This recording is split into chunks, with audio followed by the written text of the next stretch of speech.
Muy buenas, queridos amigos, soy Jesús Pozuelo, gestor cultural de Hispabilia, humanista, y hoy de nuevo os traigo un nuevo capítulo de la serie Sevilla, la Puerta de América. Hoy vamos a abordar en este segundo capítulo el siglo XVII y XVIII en Sevilla, un poco la evolución de esa ciudad esplendorosa que fue la capital económica del Imperio Español, y por supuesto el declive, el inicio de la decadencia en el siglo XVII con las causas que propiciaron el traslado del eje comercial desde Sevilla hasta Cádiz, sobre todo en la segunda mitad del XVII y ya comienzo del XVIII, con el traslado definitivo de la Casa de Contratación, que era la institución que, como vimos en el primer capítulo, regulaba todo el comercio, todo ese trasiego americano, ¿vale? Así que sin más preámbulos, comenzamos y espero que disfrutéis de este nuevo capítulo de Hispabile TV.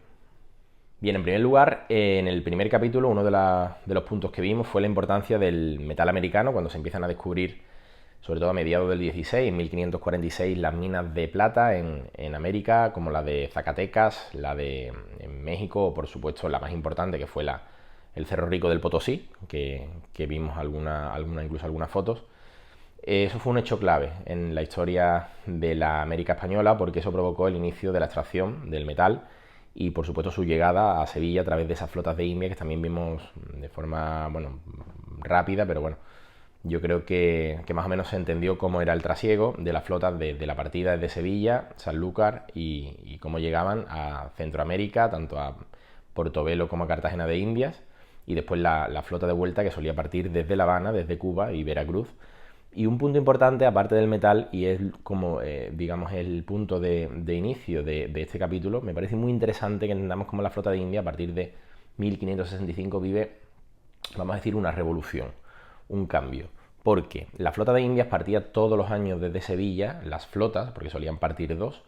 y después regresaban de vuelta desde Cuba,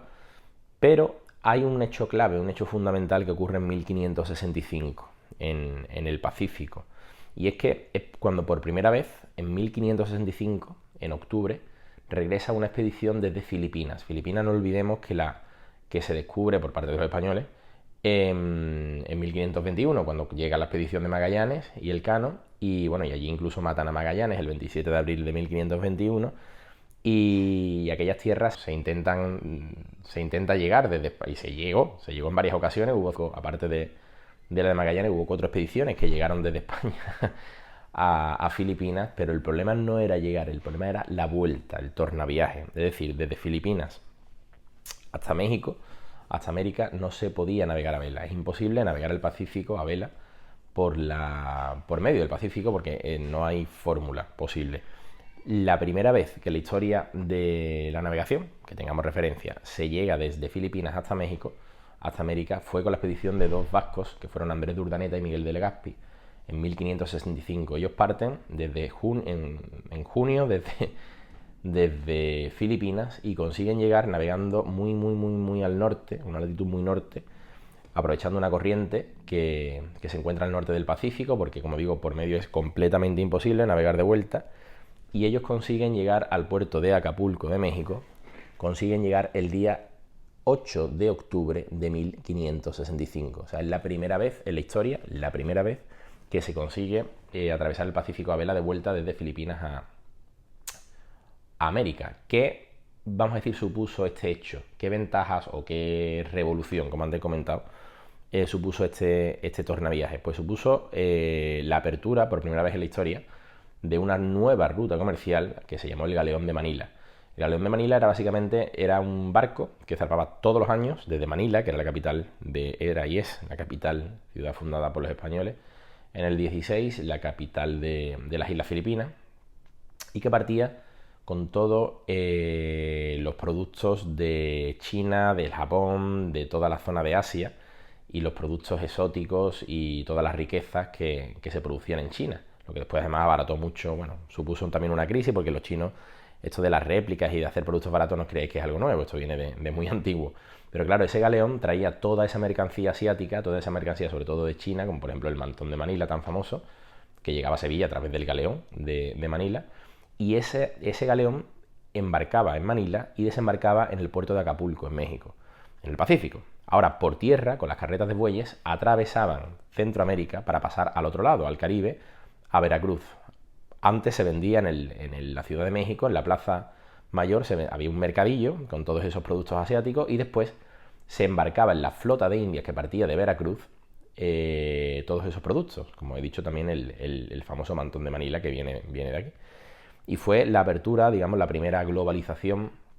la primera vez que el mundo se conecta desde el oriente a occidente de forma completa a través de esta nueva ruta comercial que fue importantísima. Por eso no olvidemos que la flota de India no solamente traía los productos americanos, sino también los productos del Pacífico y de Asia a través de este galeón de Manila. Pero como vimos en el primer capítulo, que era que el río es un puerto, Sevilla al tener el río, los 90 kilómetros, era un puerto abrigado frente a los ataques piráticos, pero comenté que a partir sobre todo del siglo XVII, comienzo del XVII, empieza a ofrecer una serie de desventajas. Y es que en la flota española aparece una nueva tipología de barco, que es el galeón, que tenía una quilla mucho más honda, mayor calado, y aparte los tonelajes de la flota empiezan a crecer enormemente. Los barcos en el siglo XVII tenían unas 50 toneladas, y ya a partir sobre todo del XVII tenemos barcos con 200 y 500 toneladas, lo que complicaba enormemente no solamente la navegación por el río, sino sobre todo un problema que fue tremendo en el siglo XVII, que tenemos cantidad de crónicas, está completamente documentado, los problemas que provocaba la barra de Sanlúcar de Barrameda. Sanlúcar tiene, si conocéis Sanlúcar de Barrameda, la zona de Bajo Guía, frente, la desembocadura está el Coto Doñana enfrente, y justamente entre el Coto Doñana y lo que es el canal, ¿no? Y Bajo Guía se encuentra la barra de Sanlúcar, que está allí enfrente, porque el río deposita materiales y esas arenas que va arrastrando a través de su cauce. ¿Qué ocurre? Esas arenas van formando una barra natural, que se forma por deposición natural de los materiales, y ustedes imaginaos una flota con más de 100 barcos que tener que atravesar, cargado con 200, 300 toneladas, tener que atravesar esa barra, los problemas enormes que suponían. Muchas veces las flotas, y esto hay cantidad de anécdotas que están documentadas, iban directamente a Cádiz y soltaban allí la mercancía y después, bueno, sufrían las multas y demás, sobre todo los pilotos, pero es que preferían muchas veces recibir las multas a tener que atravesar el problemón que era la barra de Sanlúcar de Barrameda. Otro problema no solamente era la barra, sino después era el remontar el río con la cantidad de meandros que se formaban, con los aluviones, bueno, las crecidas, etcétera, y se formaban islas arenosas y la flota tenía unos problemas tremendos, sobre todo, como digo, a partir del siglo XVII. Eso fue creando cada vez más una crisis en Sevilla. Y aparte, bueno, otro factor fundamental que ocurre en la ciudad, aparte de la inflación bestial que provocó la llegada masiva de plata americana en el siglo XVII, en la primera mitad, sobre todo, Sevilla sufre una crisis tremenda, porque se encarecieron los precios enormemente por la llegada del dinero, claro, que llegó a mansalva a través de las flotas de India, la plata americana. Pero otro punto es que Sevilla sufre en 1649, Sevilla y otras ciudades, porque también la peste entró en Cádiz, la peste entró en Córdoba, pero en Sevilla es la ciudad más poblada de España y se estima que tendría unos 150.000 habitantes. Y en el 1649, en marzo, entra la epidemia por Triana y en 5 meses, entre marzo y julio, que nos dice la crónica que a final de julio, el día de Santiago, el 25 de julio, es cuando se colocó la bandera blanca en el Hospital de las Cinco Llagas, indicando que la peste había remitido. Bueno, pues en esos 5 meses Sevilla pierde la mitad de la población. Mueren, se estima, unas 60.000 personas. O sea, imaginaos el descalabro económico y demográfico, por supuesto, que supuso la epidemia de peste bubónica de 1649 en Sevilla. Eso tuvo una huella enorme a nivel comercial, económico, en la segunda mitad. Y es que Sevilla se despuebla prácticamente en 1649. Ya tenemos la segunda mitad del 17, entramos y aquí ya empiezan los problemas reales para Sevilla. Cada vez más el eje comercial se empieza a trasladar a Cádiz, cada vez se dan más permisos. Esto es un tema mucho más complejo y que se podría abordar, pero bueno, voy, como digo, a darle las claves. Y ya en 1680 definitivamente la partida de la flota se oficializa en la ciudad de Cádiz. Ya la flota de indias pueden zarpar oficialmente desde Cádiz y ahí es cuando Sevilla vive el periodo más trágico, vamos a decirlo así, del declive, de la decadencia. En 1680 se inicia ya otro periodo en el que Sevilla cada vez va perdiendo más poder comercial a favor de Cádiz. Las tensiones eran tremendas, continuas, los litigios, las denuncias al rey. Cuanto más barcos encallaban en la barra, más motivos tenía Cádiz para defender, claro, el establecimiento de la casa de contratación. Y finalmente, ya con época de los Borbones, en 1717, Felipe V, el primer Borbón, decreta el traslado de la casa de contratación de Sevilla a la ciudad de Cádiz, y Sevilla perdería para siempre el monopolio del comercio americano. Este es el fin, digamos, de la Sevilla americana, aunque realmente no diría yo que es el fin, porque no lo definiría como el fin, porque a finales del 1780, a finales del 18, Carlos III, otro rey Borbón, que fue un rey bastante interesante, reformista, ilustrado, un tío que hizo, se rodeó de buenos ministros ilustrados y hizo cosas interesantes en España. Él decretó la abolición de la casa de contratación, y a partir de ahí el monopolio desaparece. Ya muchos puertos peninsulares, una veintena de puertos peninsulares, pudieron comerciar con América, incluso los del norte por supuesto, los del norte de España, ¿no? Santander, La Coruña, Sevilla, Cádiz, etcétera, y Sevilla volvió a comerciar con América. Por eso digo que no es el fin, pero sí es el fin del monopolio, y eso supuso un periodo también de crisis, aunque Sevilla se recuperó en parte en el siglo XVIII. Pero bueno, tenemos que tener claro que el monopolio finaliza en 1717 y Cádiz vive en el siglo XVIII su periodo de esplendor, que terminaría precisamente en 1780 con la abolición del monopolio de la casa de contratación, que se situaba en Cádiz, concretamente en la calle de San Francisco de Cádiz. Estaba la sede de la casa de contratación de Cádiz. Otro punto interesante del siglo XVII en Sevilla es el traslado a mediados del XVII de la escuela de mareantes, que era la escuela de marinería que se situaba originalmente en Triana desde el siglo XVI, la escuela de mareantes que estaba en la antigua calle Larga, que es la calle Pureza, y en lo que hoy en día es la Casa de las Columnas, que es un edificio palaciego del siglo XVIII que se convirtió en centro cívico a finales de los 80 y se salvó afortunadamente de la piqueta. Esa casa de mareantes, esa escuela de mareantes, era donde se estudiaba para ser oficial, para ser piloto, para ser maestre, para ser contramaestre, que tenías que tener una experiencia previa en marinería, tenías que haber estado unos 8 o 10 años en la flota, y ahí se estudiaba para adquirir ese rango de oficial. Y posteriormente, ya en el 17, la escuela de mareantes, que tenía como patrona a la Virgen del Buen Aire, que le otorgaba buenos vientos a los navegantes, se traslada a un edificio que se construye profeso para esa función, para albergar la escuela de mareantes, que es el Palacio de San Telmo. Que si os fijáis, el Palacio de San Telmo tiene una portada churrigueresca maravillosa, absolutamente magnífica, barroca, puede ser de las portadas más barrocas de toda la ciudad, más recargadas. Vais a ver que tiene unas alegorías en su cuerpo central que representan curiosamente las asignaturas, las disciplinas que se impartían en la Escuela de Mareantes de Sevilla. Y allí se encuentra la capilla de la Virgen del Buen Aire, que por si alguien no lo sabe, le da nombre a la ciudad de Buenos Aires, que se funda en el siglo XVI en torno a una ermita. Se funda realmente la ermita de la Virgen del Buen Aire, que era la patrona de los mareantes, y después se fundó la ciudad. Se va desarrollando la ciudad en torno a esa ermita. Pero la ciudad de Buenos Aires tiene su origen en la patrona de la Escuela de Mareantes de Sevilla, cosa que mucha gente desconoce y me parece interesante, al igual que tenemos otra ciudad en Argentina, que es Rosario, que era la patrona de las flotas de Indias y por supuesto la patrona de la ciudad de Cádiz y patrona también de la Orden Dominica. Pues bien, otro punto interesante para entender un poco la decadencia de la ciudad en el siglo XVII es la evolución funcional de algunos edificios, como pueda ser, por ejemplo, la Loja de Mercaderes, que vimos en el primer capítulo su función, que era albergaba el consulado de mercaderes de Indias, que eran los que transportaban la mercancía, los que exportaban los productos de una orilla a otra.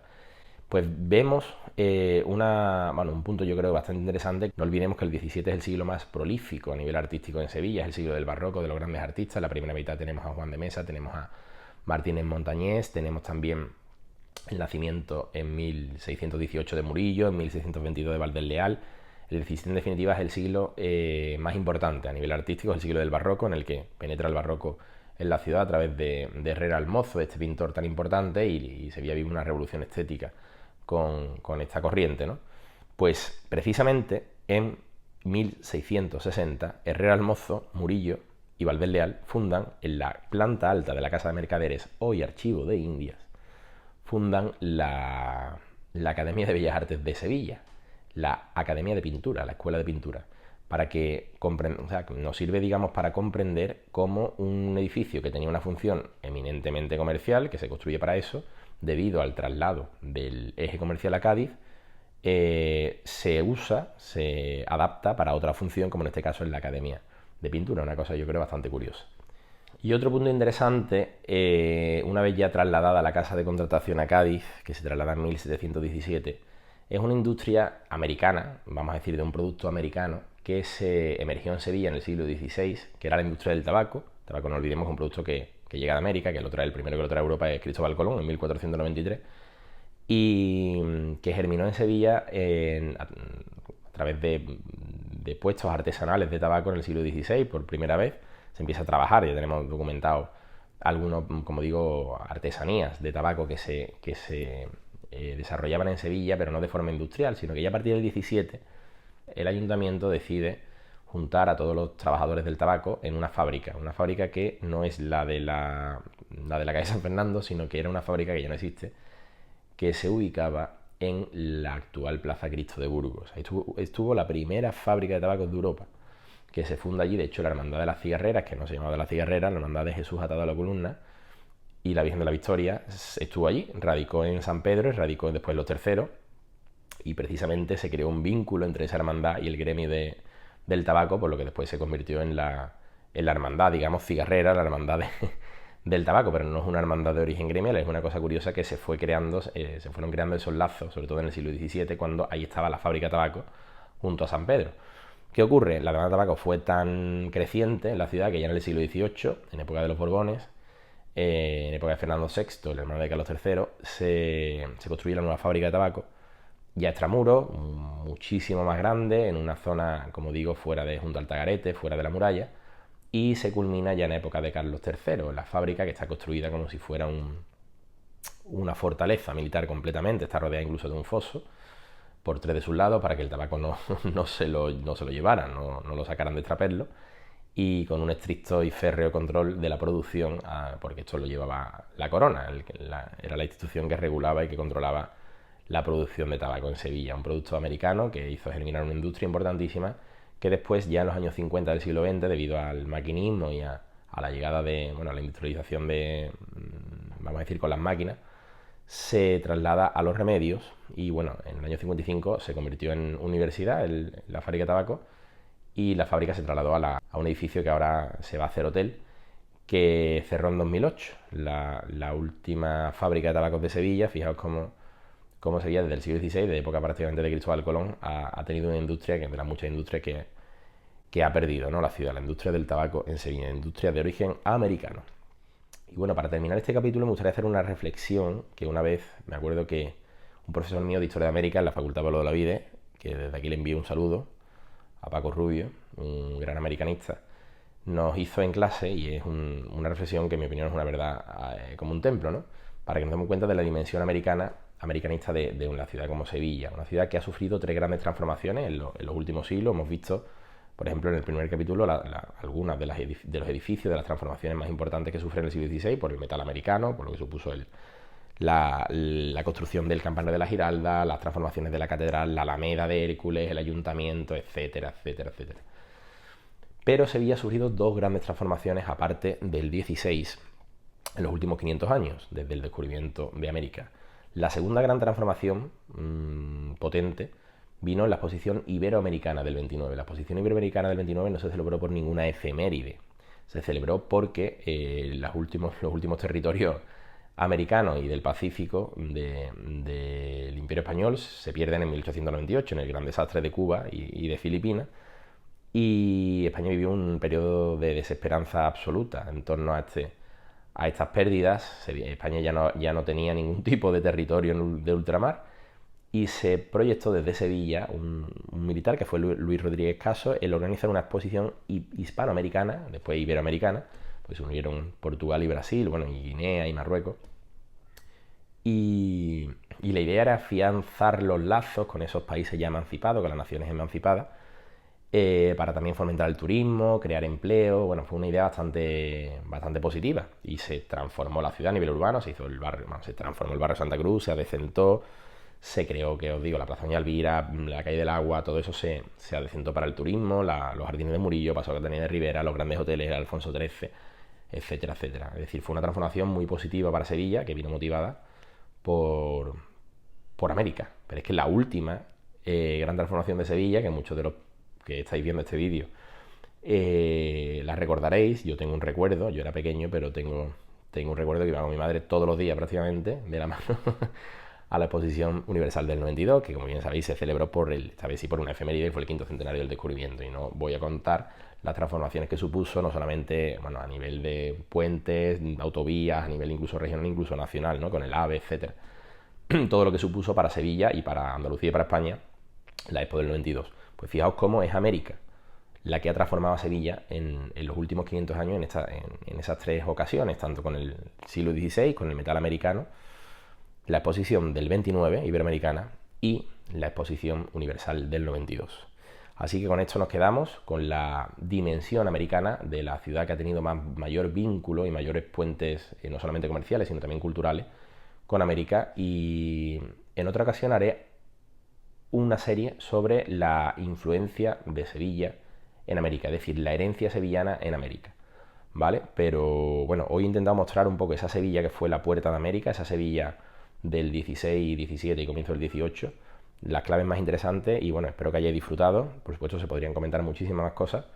pero bueno, como no voy a dejar de traer series históricas, seguramente hagamos muchas más relacionadas con América, con el Pacífico, con el Galeón de Manila, con Cristóbal Colón